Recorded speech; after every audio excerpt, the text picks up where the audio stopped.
maa ngi tudd Ahmed Dieng donc di yëngu ci affaire tourisme à Diourbel nekk surtout le président du syndicat d'initiative et directeur général de l'entreprise ETD. Donc tey nu xëy lancé benn opération de formation au métier de tourisme dont les bénéficiaires sont essentiellement des Diourbellois et loolu nu koy def ci appui vraiment ak conseil ak orientation yu précise yu jógee ci sunu rakk sunu xarit Pape Modou Fall directeur de l'emploi vraiment qui accompagne le projet. L'objectif, en fait, c'est essentiellement de donner aux jeunes Diourbellois un métier dans le cadre de la politique de l'État qui veut que les jeunes aient d'abord un métier, une qualification pour avoir facilement un emploi. waaw loolu nag su ko état décidé te Diourbel tumuranke loolu ci formation touristique ñun ñu am ci ay relations yu baax a baax moo tax ñu initier la formation mais heureusement qu'on a été accompagné par Pape Modou vraiment qui depuis le début est à nos côtés. Donc aujourd'hui, nous avons sélectionné une vingtaine de jeunes à Diourbel. Une partie jógee ci fichier bu mission locale bi, une partie jógee ci les pratiquants qui sont déjà dans les auberges, déjà des agents dans les auberges. ñoom ñu ñëw pour mën a augmenter seen qualification. Et loolu ma def ko ci teewaayu Serigne Mbaye qui en dehors d'être Diourbellois et aubergiste est également le vice-président national de la FOSIT.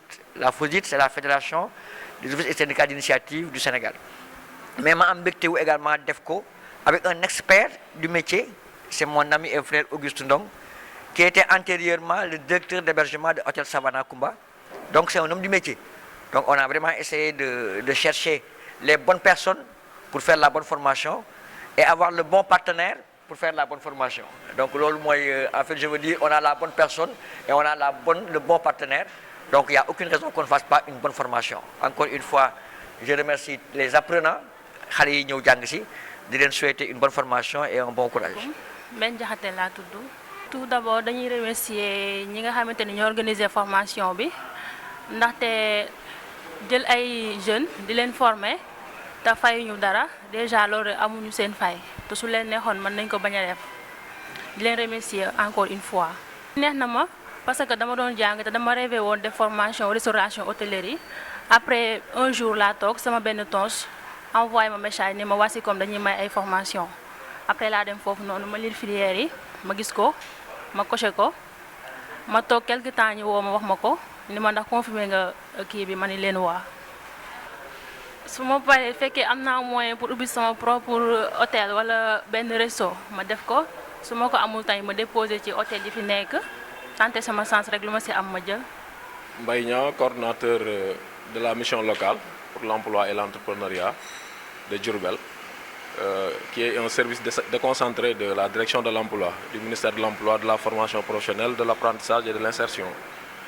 Voilà, nous sommes venus aujourd'hui assister au lancement de la formation sur les métiers du tourisme et de l'hôtellerie, initiée par nos partenaires, M. Dieng, Ahmed, avec ses collaborateurs, M. Mbaye.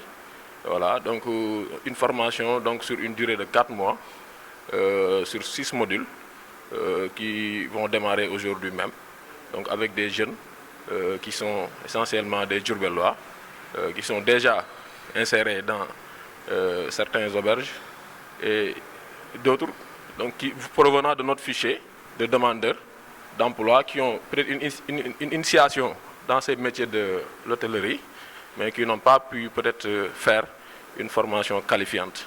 Et on s'est dit que c'est vraiment le lieu en tout cas de les opérationnaliser donc à travers ces formations qualifiantes-là dont nous ont proposé M. Dieng et ses collaborateurs.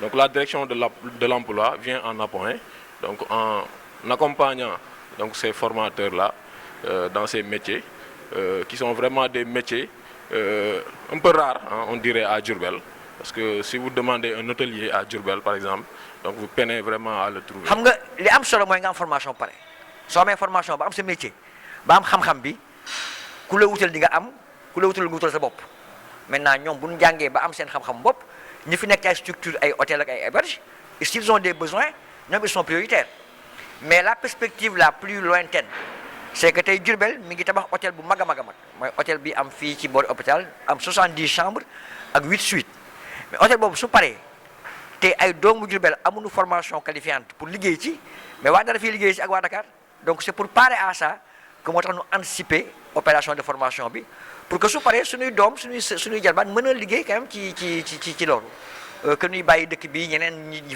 liggéey ci donc on est dans l'anticipation ci loolu